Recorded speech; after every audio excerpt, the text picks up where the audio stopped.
Décret numéro 1. Note. Entretenir des relations amoureuses ou sexuelles avec la mauvaise personne entraîne des sanctions. Ces règles sont nées il y a des siècles et ont été édictées par le président John Ragm, le tout premier vampire à avoir vu le jour.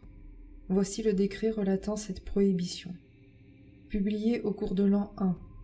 Décret numéro 1 relatif au mariage, aux unions libres et aux relations de longue ou courte durée entre deux personnes d'une espèce différente. Sur le rapport du chef de l'État, du ministre des Unions et des Affaires familiales et des gouverneurs de chaque région. La présente loi prend en compte les couples actuellement mariés qui auront obligation de dissoudre leur mariage le mois suivant la mise en place de ce décret. Par ailleurs, les autres individus non liés par un contrat auront 1 semaine pour se séparer.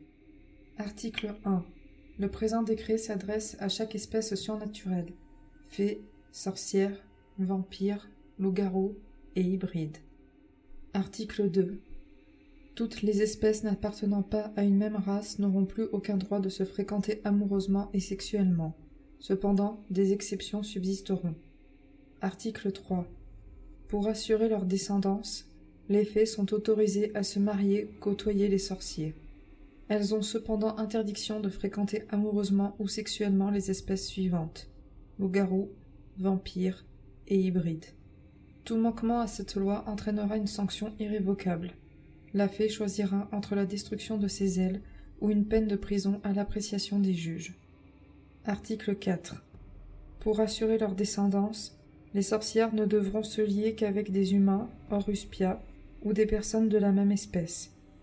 Une sorcière entretenant une relation avec un loup-garou, un vampire ou un hybride encourt une peine d'emprisonnement de plusieurs années. Toute relation entretenue avec un hybride sera considérée comme haute atteinte aux amendements.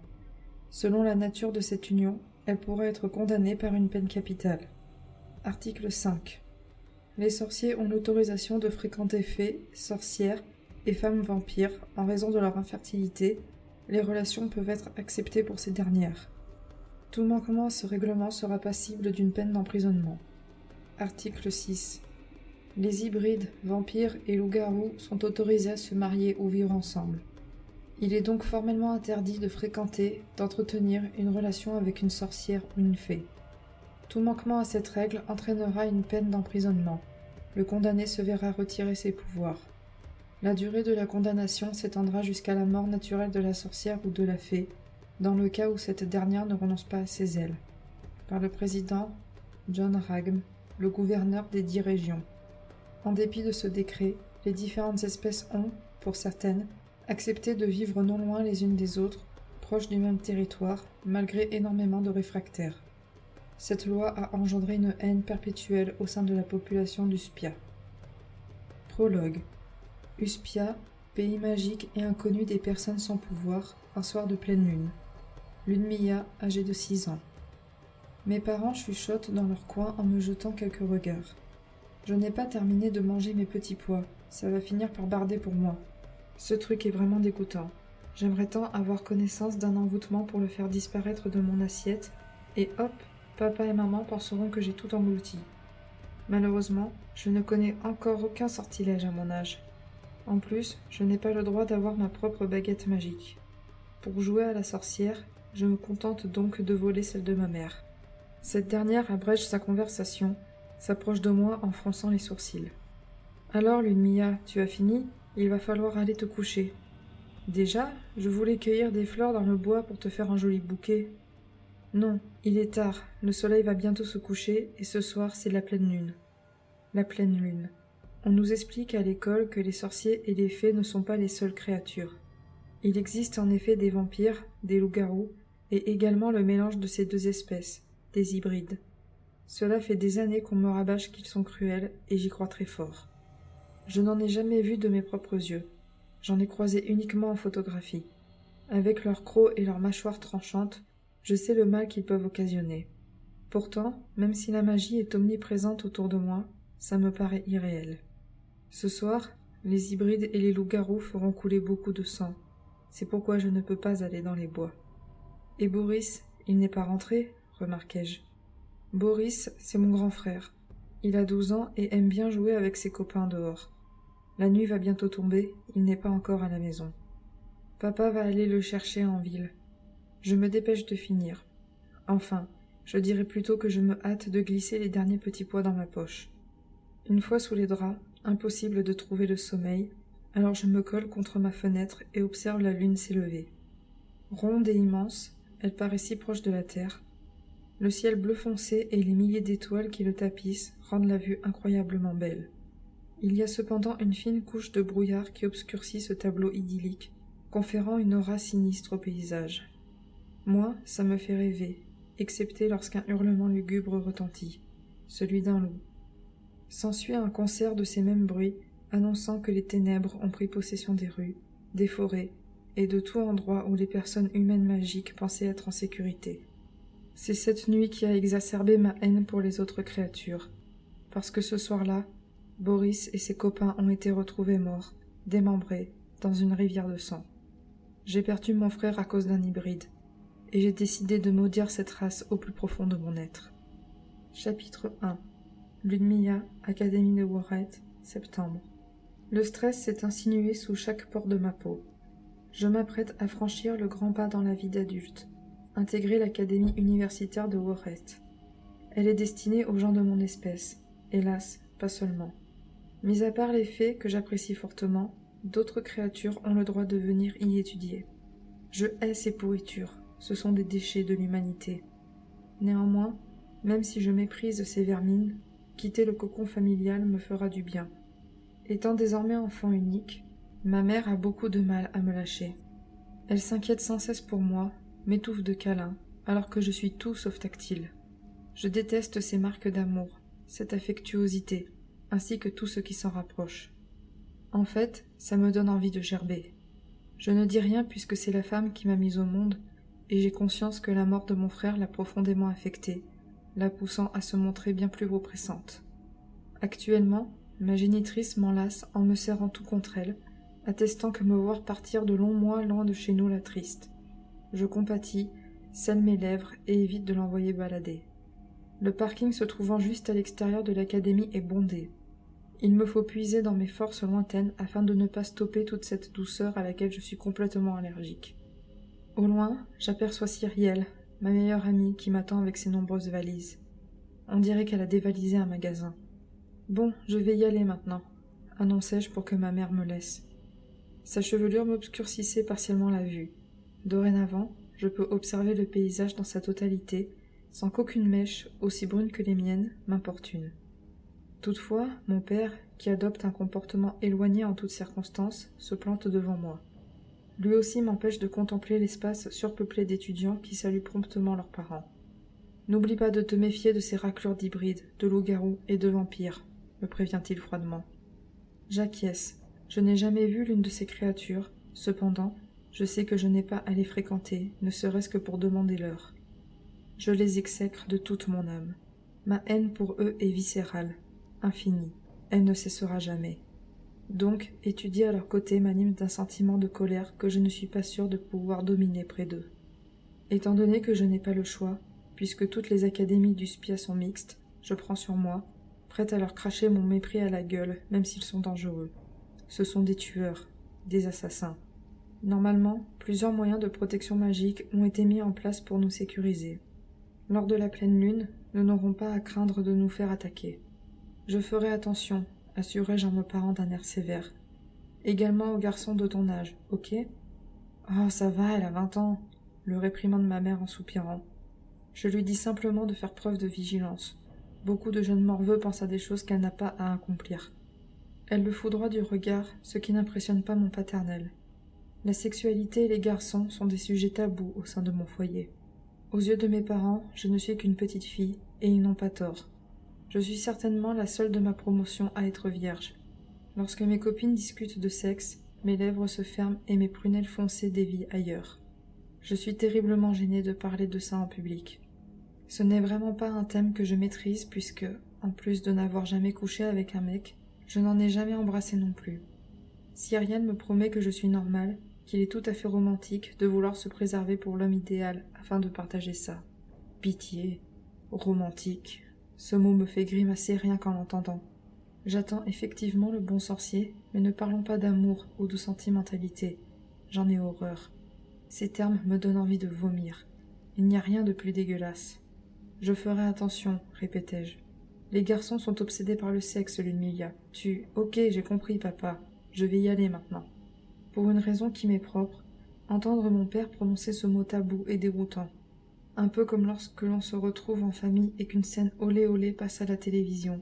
Je déteste ces moments. Je m'empresse de traîner mes lourdes valises jusqu'à ma meilleure amie. Je pourrais utiliser la magie, sauf qu'il m'est impossible de me concentrer sur plusieurs mâles à la fois. Oui, je suis une sorcière assez médiocre, c'est vrai. J'entre à Warret pour être au sommet de mes capacités, parce que j'appartiens bien évidemment à l'espèce supérieure par excellence. Après mes 3 années d'études, plus aucun sortilège ne me résistera, je m'en fais le serment. Cyrielle se jette littéralement sur moi, me faisant soupirer au passage. Je hais la tendresse. Je serre les dents pour que ce moment se déroule le plus vite possible. Le pire, c'est que cette fée sait pertinemment que je n'apprécie pas les effusions de sentiments amicaux. Je pourrais bien m'en passer. Ça fait néanmoins plusieurs semaines que nous ne nous sommes pas vus. De mon côté, la saison estivale s'est tenue depuis mon canapé, ce qui n'est pas son cas. Elle est partie en visite sur le continent humain. À travers ses lettres, elle m'indiquait que les personnes dépourvues de dons aspiraient grandement à la facilité que nos pouvoirs confèrent. Et oui, n'importe qui souhaiterait être un sorcier, sans savoir que nous existons. Personne ne veut être un putain d'hybride de merde qui tue. Certes, ils détiennent une force colossale, bla. Cependant, se nourrir de sang et de la chair des mortels ne donne pas du tout envie d'appartenir à cette race de pacotille. « Je suis tellement contente de te voir, » s'exclame Cyrielle. « Je l'ai constaté puisque tu m'étouffes. » Elle pouffe de rire et me relâche. Ses longues ailes blanches s'agitent délicatement. Elle a un grand sourire, comme d'habitude. C'est une personne très expressive, très joyeuse, très douce, très blonde. Tout le contraire de moi. Nous pénétrons ensemble dans l'enceinte du parc de l'Académie de Warret. Celle-ci accueille de jeunes adultes ayant terminé leur cycle d'études au sein de l'Institut magique dont ils dépendaient. C'est l'année de nos 20 ans que nous y entrons. L'inscription est facultative, mais particulièrement recommandée pour ceux souhaitant se spécialiser dans un métier et acquérir des compétences spécifiques à son espèce. La preuve, je ne contrôle toujours pas la lévitation simultanée de plusieurs objets. Je me retrouve donc comme une pauvre humaine sans pouvoir magique à traîner mes bagages. Avec le soleil, ma sudation s'active et m'empêche de canaliser mon attention sur ce qui m'entoure. Or, j'apprécie de savoir où je mets les pieds, puisqu'aucune visite n'a été organisée avant la rentrée. C'est tout nouveau pour moi. Warret est encerclée par une immense clôture en fer forgé. Visiblement ancienne, elle apparaît rouillée par endroits. De là où nous nous trouvons, il ne nous est cependant pas possible de voir la bâtisse où se dérouleront nos cours pour les 3 prochaines années. Fait évident, car nous avançons très lentement avec toutes nos malles, contrairement aux autres qui nous dépassent, soutenant leurs sacs avec une aisance particulière qui atteste à quelle espèce appartiennent ces bâtards. Je les dévisage avec une animosité palpable. Je n'éprouve que du dégoût pour ces grosses merdes. On devrait apostropher l'une de ces créatures pour nous aider étant donné qu'ils ont de la force, marmonne Cyrielle. Blasphème! Mon expression se durcit. Quand il s'agit de ces races sans valeur, je me braque. Ils ont brisé ma famille et nous ont apporté une peine éternelle. Jamais je n'oublierai que mon frère est parti trop tôt parce qu'un hybride n'a pas daigné s'enfermer dans une cage pendant la pleine lune, préférant ainsi tuer des enfants. On n'a pas besoin d'eux. Oh, c'est juste pour nous prêter main forte? Non, plutôt crever. Je ne souhaite pas entrer en contact avec ces ordures. Tu sais que tu vas devoir les côtoyer tous les jours, hein? Me rappelle-t-elle. Oui, je suis au courant, malheureusement, grognai-je. Un groupe de filles passe devant nous en portant leurs bagages sans difficulté. Vu l'agilité qu'elles possèdent, je me doute qu'elles ne sont pas humaines. Pourtant, elles ont l'air tout à fait normales. Pas de crocs, pas d'yeux jaunes luisants. Elles sont comme Cyrielle et moi. Juste un peu bruyantes et malveillantes, car elles nous adressent un regard narquois, tout en s'esclaffant entre elles. Mes iris deviennent volcaniques. Je darde une œillade vénéneuse sur ces idiotes. Qui pense-t-elle impressionner, ces poufiasses? Heureusement qu'elles nous dépassent. Si leur rire se poursuivait devant moi, je n'aurais pas hésité à tout lâcher pour exfiltrer ma baguette magique de ma poche arrière, dans le but de les réduire au silence. Ne fais pas attention à elles, elles nous détestent autant que nous. Cyrielle a raison. Depuis la mise en place du décret numéro 1, interdisant d'avoir des relations sexuelles ou amoureuses avec certaines personnes d'une espèce différente, nous nous abhorrons tous. Je me renfrogne et étudie les alentours pour savoir si nous allons enfin arriver au château. Nous progressons sur un grand chemin de gravier blanc produisant une fine couche de poussière autour de nous, ainsi que sur nos chaussures. Une vaste forêt sombre nous engloutit presque grâce à ces arbres d'une hauteur vertigineuse. J'ai lu quelque part qu'auparavant, elle permettait aux loups-garous et aux hybrides de se promener lors des nuits de pleine lune. Après de nombreux accidents survenus il y a plusieurs siècles, ces balades nocturnes ont été prohibées. Les individus concernés doivent désormais s'enfermer dans les sous-sols de l'académie, dans des cages prévues pour contenir leur rage sanguinaire. Je m'arrête, essoufflé, quand subitement quelqu'un me percute de plein fouet. Je manque de chuter face au choc et me rattrape de justesse. « Bouge de là !» aboie une voix à la tonalité puissante et extrêmement rocailleuse. Ce son me barde de frissons. Il vibre en moi de façon intense. Je me retourne pour affronter l'abruti qui m'est rentré dedans. Mes yeux se plantent directement sur un t-shirt étiré par un torse massif, retombant avec fluidité sur des pectoraux développés. Puisque ce type est grand, je plie la nuque en arrière en arborant une façade carbonique, dévastatrice. Sauf que je rencontre le visage le plus sinistre qu'il m'ait été donné de voir. Ce mec est un géant. Il frôle probablement les 2 mètres. Son corps charpenté dégage une aura ténébreuse qui l'enveloppe d'un danger intimidant. J'en pâlirais presque si je n'avais pas compris à quelle espèce il appartient. Je relève le menton et lui octroie mon regard le plus féroce. Sauf que le sien est 2 fois pire. Il m'écrabouille de ses iris d'un noir intense et maléfique. Une ombre bestiale se dessine sur sa figure obscure aux traits masculins et à la virilité exacerbée grâce à sa barbe fournie. Ses cheveux bruns, courts sur le côté et plus épais au sommet, ainsi que son teint mat, mettent en exergue la pénombre qui entoure ses globes lugubres. Cela intensifie la noirceur qui se dégage probablement de l'âme de cet homme, qui ne peut être qu'un hybride vu la façon dont il est bâti. D'ailleurs, les gars qui l'accompagnent sont tous taillés comme lui, mais eux n'ont pas cet aspect aussi sauvage. « Va te faire foutre, c'est toi qui m'es rentré dedans !» rétorquai-je en ne signant pas un instant. Il a beau être grand, impressionnant et capable de me broyer en une nanoseconde, je ne baisserai pas les yeux face à lui, même si une onde polaire émane de son anatomie tout en muscles. Non, mais sérieux, pour qui il se prend, ce monstre? Je n'ai pas fait exprès de me trouver sur son chemin. Il est, semble-t-il, doté de bons réflexes, il aurait pu m'esquiver. Il ne l'a pas fait. Comme quoi, les hybrides sont placés sur un piédestal et ne sont que des moins que rien. Ils sont agressifs. S'excuser, ils ne connaissent vraisemblablement pas. Le mec me couvre d'une œillade mauvaise. Il s'apprête à répliquer quand une nana accourt vers lui, détournant son attention redoutable de ma personne. Il plante un dernier regard brumeux sur moi avant de continuer son chemin en compagnie de ses amis et de la fille qui se met à tâter son bras gonflé. Je suppose que c'est sa copine. En tout cas, mes pupilles ne peuvent se détacher de ce spécimen chargé de brutalité. Ses lignes hybrides se perçoivent profondément. Il exsude de la puissance avec son corps gorgé de testostérone. De mon côté, j'ai pleinement ressenti ces émanations menaçantes et animales. Bordel, si je dois me coltiner des fous comme lui tout au long de l'année, ça ne va pas le faire. Il n'est pas très commode, ce mec, constate Cyrielle qui l'observe également. Je ne commente pas, trop absorbé à contenir ma rage, car à cet instant, je fulmine carrément. Je reprends ma marche, l'expression toujours aussi rembrunie. J'espère ne pas croiser la brute, l'ambiance était électrique. Hélas, son large dos continue à se manifester devant moi, dévoilant une force hors du commun.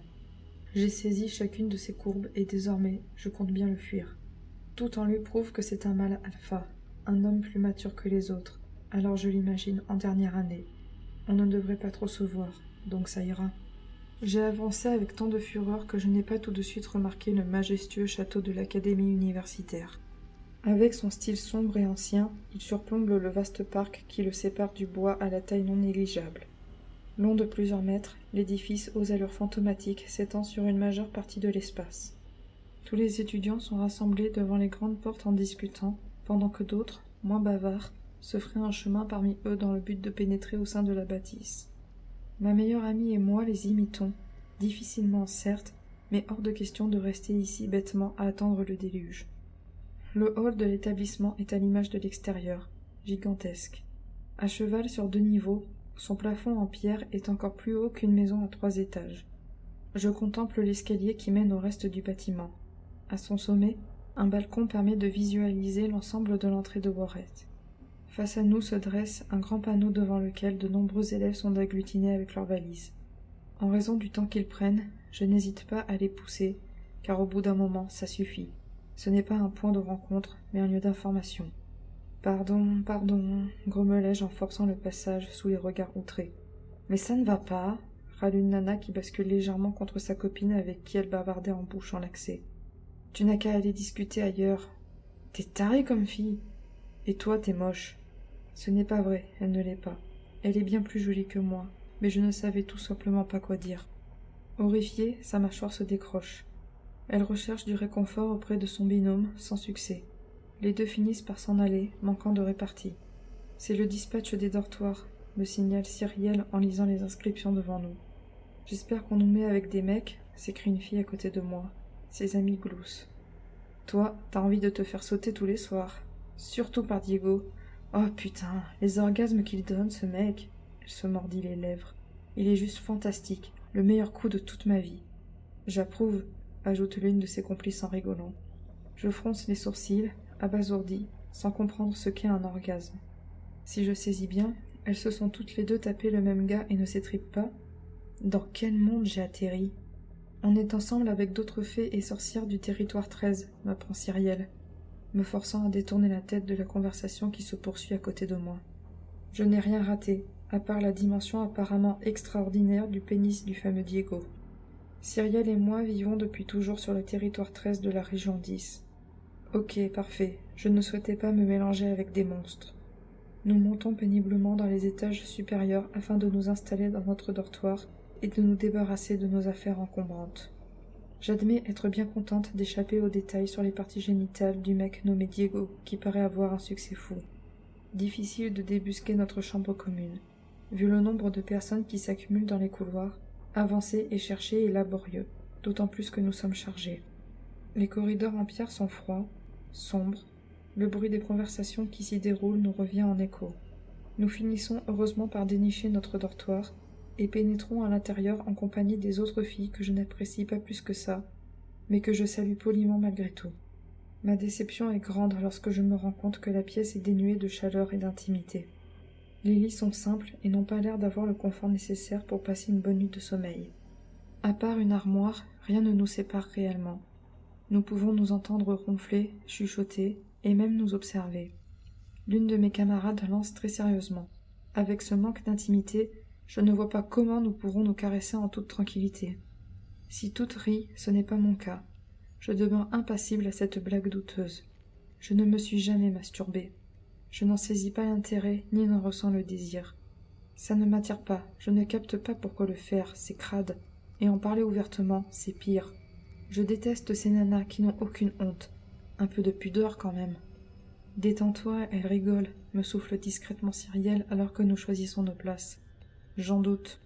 Oh, même si elle se touche, tant qu'elle ne cause de malheur à personne, où est le mal, sérieux? Elle n'a pas à en parler à haute voix, ce sont des sujets qui ne regardent qu'elle. Ma meilleure amie pouffe derrière sa main frêle. Ses grands yeux bleus s'illuminent au rythme de son rire moqueur. Selon elle, je suis un cas désespéré. Dès que tu coucheras avec un homme, tu verras les choses autrement. Ça ne risque pas.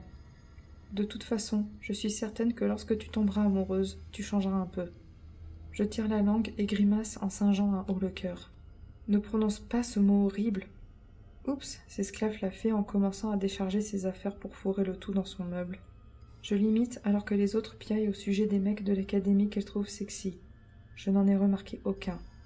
À part la montagne de muscles et de froideur hybride, mon attention ne s'est portée sur absolument que dalle. En tout cas, elles sont aussi attardées que celles qui parlaient de ce Diego qui semble avoir un tableau de chasse plus impressionnant que quiconque. Mes voisines de chambre se mettent à discuter de taille de sexe, et je me demande bien l'importance que ça a. Un vagin est si petit qu'un pénis normal devrait suffire. Je ne comprends pas ces tarés qui veulent être écartés par un mastodonte. Les femmes pleurent parce qu'accoucher est douloureux, mais elles désirent un serpent géant entre les jambes. Sérieusement, il y a des choses qui m'échappent. Une vingtaine de minutes plus tard, le son d'une cloche retentit dans tout le château. Inutile de préciser que cela me sauve de l'étrange conversation qui se déroulait, et que mes oreilles ont tenté d'oblitérer de toutes les manières possibles. La voix d'une femme nous intime l'ordre de tous nous rendre dans le réfectoire afin de prendre connaissance de quelques instructions avant le repas. Nous y allons en groupe. À part Cyrielle qui a vécu une déception amoureuse, toutes sont à l'affût des hommes. J'essaie de m'éloigner d'elles, ne voulant pas être prise pour une obsédée. Elles me font honte pour le coup. Heureusement, ma meilleure amie n'est pas aussi ouverte que ces folles dingues. Elle m'apporte son soutien en laissant un peu d'écart avec nos voisines de chambre. La cantine est située au premier niveau, sur le balcon donnant sur le hall. Je fais partie des individus qui n'apprécient pas vraiment la foule et les gens en général. Alors, quand l'unique lieu où je mangerai cette année se dévoile devant mes yeux, j'en perds un peu mes moyens. La salle de restauration est immense. C'est un vaste endroit où des centaines de tables sont installées de façon plus ou moins serrée. L'effet prodigué n'est autre que celui d'une fourmilière.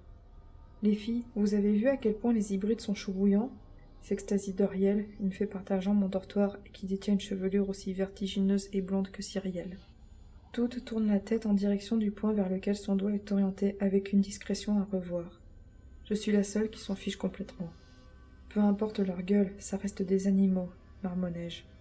Regarde quand même, ils ont un corps athlétique et vraiment miam. Je lève les yeux au ciel et réprime un soupir en grimaçant. Ce sont des meurtriers, des cannibales. Ce sont eux qui te trouvent miam. Alors ce sont des meurtriers sexy. Cette conversation m'horripile. Pourquoi ne montre-t-elle pas les sorciers? Il y en a des pas mal, c'est très probable. Nous nous asseyons toutes à la même table et attendons dans le brouhaha qu'on nous évoque les informations précitées. Quelques instants après, les professeurs font leur entrée sans se soucier des sons environnants qui éclatent. Ils vont vers la table qui leur est réservée, proche de l'estrade vide. Parmi nos enseignants, une des femmes bifurque vers la scène sur laquelle elle monte. Après avoir dirigé sa baguette près de sa bouche pour que sa voix puisse porter tel un micro comme utilisent les humains sans pouvoir magique, elle nous demande le silence le plus complet. Malgré sa petite taille et son air bienveillant, ses prunelles aussi sombres que les miennes nous mettent au défi de parler. Une autorité naturelle se dégage d'elle. « Bonjour à tous, je vous souhaite la bienvenue à Warret ou bon retour pour les anciens. Pour ceux qui ne me connaissent pas, je suis Madame Prescott, directrice de cette académie universitaire. Dès demain, votre année débutera et je sais que nombre d'entre vous veulent prendre connaissance de leur emploi du temps.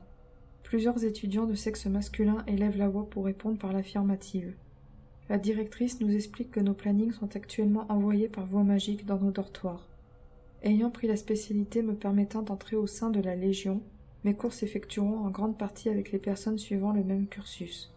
Cyrielle ne sera sans doute jamais avec moi, sauf peut-être dans les cours plus généraux qui subsistent en dépit des options de chacun. Être seule en classe ne me dérange pas, je n'ai pas besoin des autres pour avancer. Cependant, j'affectionne la présence de ma meilleure amie. Me séparer d'elle toute une journée me changera fortement de l'institut. Je souhaitais vous prévenir que cette année sera spéciale, reprend Madame Prescott. En effet, un tournoi entre académies universitaires est en phase finale d'organisation au sein du gouvernement. J'arque un sourcil et ancre mes iris charbonneux dans les billes bleues de Cyrielle. Cette dernière a également un air interrogateur figé sur son visage lisse, au teint lumineux comme toutes les fées. Personnellement, cette perspective de championnat ne m'enchante pas. Ma venue ici est uniquement dans le but d'étudier, parfaire mes compétences, faire en sorte que mes connaissances évoluent en vue d'être l'un des meilleurs mages de ce monde. Ok, n'importe qui trouverait ça prétentieux plutôt que simplement ambitieux. Mais je nourris l'espoir d'être reconnue pour mes talents magiques. Je ne veux pas être une sorcière lambda et médiocre toute ma vie. Je vous parlerai de tout ça au moment venu, lorsque le gouvernement nous aura transmis ses directives. En attendant, je vous laisse manger. » Après nous être servis, le premier constat horripilant est le liquide écarlate qui trône dans les diverses carafes. Et ce n'est absolument pas du jus de tomate. Mon sang ne fait qu'un tour alors que le souvenir de la mort de mon frère qui s'est retrouvé au mauvais endroit, au mauvais moment, me submerge. J'en serre ma fourchette et respire pour mieux contrôler la rage que je destine à tous ces démons. Pourquoi on les autorise à boire cette chose en notre présence? Crachai-je. Cyrielle fronce les sourcils et suit mon regard. Elle affiche soudainement une moue écœurée. Je suppose qu'ils doivent se nourrir, comme nous. À la fin du repas, que j'ai avalé en pensant sans cesse au sang humain ingurgité par les vampires et hybrides, Madame Prescott se hisse à nouveau sur l'estrade et pointe sa baguette devant ses lèvres. « Avant que vous regagniez vos dortoirs respectifs, j'aimerais prévenir les messieurs concernant certaines règles. À savoir que l'accès aux chambres des filles vous est formellement interdit sous peine de sanction. Au lieu de prendre ça au pied de la lettre, quelques ricanements retentissent. La directrice se renfrogne face à ce manque de considération. Ceci n'est pas une plaisanterie, messieurs. L'université a reçu de nombreuses plaintes pour agressions sexuelles dans le passé. Nous ne tolérerons plus aucun acte de dépravation au sein de cet établissement. Ces nouvelles dispositions ont pour but d'éviter les dérives en tout genre. Donc, les nanas peuvent venir nous voir ? S'enquiert un mec dans la salle, provoquant quelques rires discrets et d'autres plutôt nitruants. La directrice soupire. Vous êtes ici pour travailler et non pour batifoler. Bien que la sexualité soit exacerbée à votre âge, j'aimerais que vous vous concentriez uniquement sur vos études. Les demoiselles sont par conséquent également invitées à ne pas pénétrer dans un dortoir masculin. Il faudra nous expliquer comment on pourra baiser et se soulager, puisqu'on ne peut pas aller dans les chambres des filles, affirme très sérieusement un type à la table des créatures les plus monstrueuses pour moi. Je vous rappelle que les hybrides ont un appétit sexuel plus développé que la moyenne. Il est dans l'intérêt général de nous laisser assouvir nos pulsions et de nous déverser souvent dans des trous. Je crois être la seule horrifiée par ces paroles. Quel manque de respect pour les femmes. Pourtant, celle-ci explose de rire dans toute la salle, se mêlant au ricanement masculin. Je ne comprends pas ce qu'il y a de drôle. Suis-je trop coincée pour saisir la blague ? La directrice lève les yeux au ciel et garde son calme malgré tout. Quelqu'un s'empresse de répondre à sa place. « Tu baisses dans les toilettes ou les salles de classe vides ?» Nouveau faux rire. « Ou alors, tu utilises ta main, connard !» rétorque un autre. « Où suis-je tombé ?» Le lieu où vous insérez votre pénis m'importe peu. Les dortoirs sont formellement interdits à toute personne du sexe opposé. C'est tout ce que vous devez retenir. Sur ce, je vous souhaite à tous une bonne soirée et bon courage pour demain matin. C'est bien dommage cette histoire de chambre, marmonne Doriel. Je préfère me faire baiser dans un lit, c'est plus confortable que dans les chiottes. J'écarquille les yeux, ne comprenant pas cette aisance à parler de sujets aussi intimes en public. Heureusement Camille lui répond, je n'aurais pas pu le faire. C'est clair que les toilettes, ce n'est pas très glamour. Dans une salle de classe vide, sur un bureau, c'est... Par derrière, c'est encore plus bestial.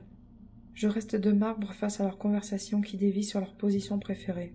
Cette fois, c'en est trop, je les laisse avancer en imposant une distance entre elle et moi. Cyrielle ayant compris, elle se calque sur mon rythme et sourit, se moquant gentiment de mon embarras. Certes, j'ai l'air d'une gamine à me paralyser lorsque l'on évoque des sujets sexuels. Toutefois, c'est plus fort que moi. J'ai été élevée dans le tabou, je n'y connais absolument rien. Même poser mes lèvres sur celles d'un garçon est abstrait. À ce sujet, je pense qu'il me faut remédier à cette tare cette année. Je dois impérativement me trouver un gentil sorcier qui m'acceptera comme je suis et qui sera prêt à attendre le mariage pour s'emparer de ma virginité. Évidemment, je ne succomberai pas au premier venu. Je veux un engagement fort. Hors de question d'écarter les jambes pour n'importe qui.